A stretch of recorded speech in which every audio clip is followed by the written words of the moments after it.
series of meetings today, and ASEAN-India dialogue relations for us remain a force for stability, for mutual prosperity, and with your strides in economic advancement in various fields, I'm sure it will be beneficial both to India and ASEAN.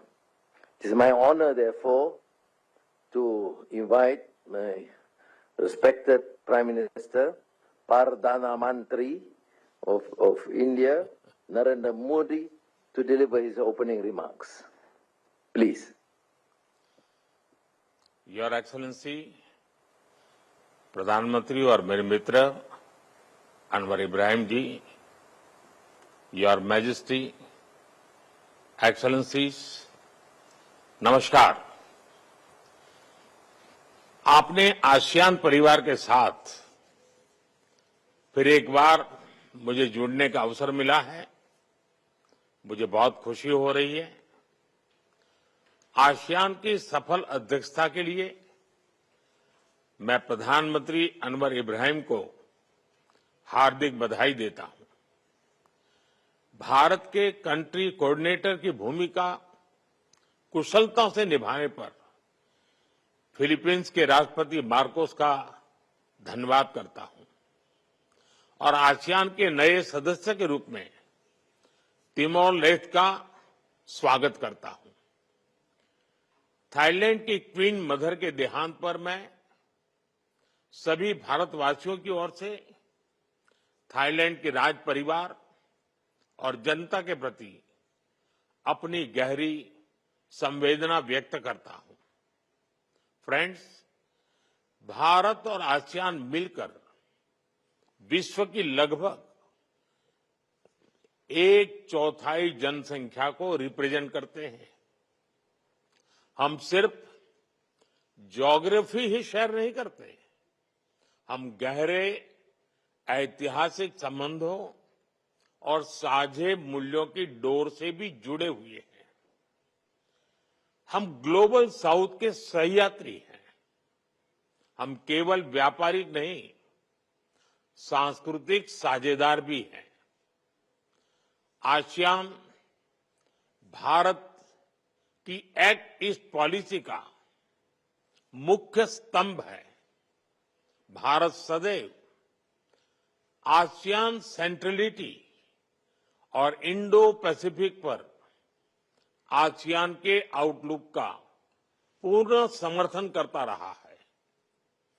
अनिश्चितताओं के इस दौर में भी Bharat ASEAN comprehensive strategic partnership में सतत प्रगति हुई है और हमारी ये मजबूत साझेदारी वैश्विक स्थिरता और विकास का सशक्त आधार बनकर उभर रही है। फ्रेंड्स, इस वर्ष की आसियान समिट की थीम है इंक्लूसिविटी एंड सस्टेनेबिलिटी और ये थीम हमारे साझा प्रयासों में स्पष्ट दिखती है, चाहे वो डिजिटल इंक्लूजन हो या फिर मौजूदा वैश्विक चुनौतियों के बीच फूड सिक्योरिटी और रिजिलिएंट सप्लाई चेन सुनिश्चित करना। भारत इन प्राथमिकताओं का पूर्ण समर्थन करता है और इस दिशा में साथ आगे बढ़ने के लिए प्रतिबद्ध है। फ्रेंड्स, भारत हर आपदा में अपने आसियान मित्रों के साथ मजबूती से खड़ा रहा है। एचएडीआर, समुद्री सुरक्षा और ब्लू इकोनॉमी में हमारा सहयोग तेजी से बढ़ रहा है। इसको देखते हुए हम 2026 को ASEAN India year of maritime cooperation घोषित कर रहे हैं।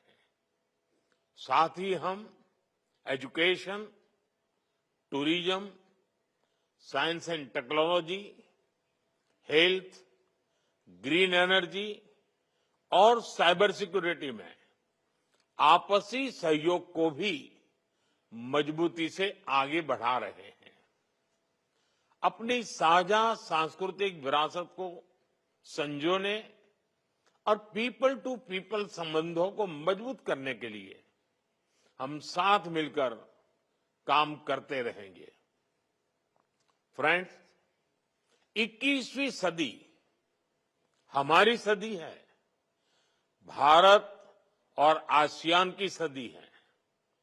मुझे विश्वास है कि आसियान कम्युनिटी विजन 2045 और विकसित भारत 2047 का लक्ष्य पूरी मानवता के लिए एक उज्जवल भविष्य का निर्माण करेगा। आप सभी के साथ भारत कंधे से कंधा मिलाकर इस दिशा में काम करने के लिए प्रतिबद्ध है। बहुत बहुत धन्यवाद।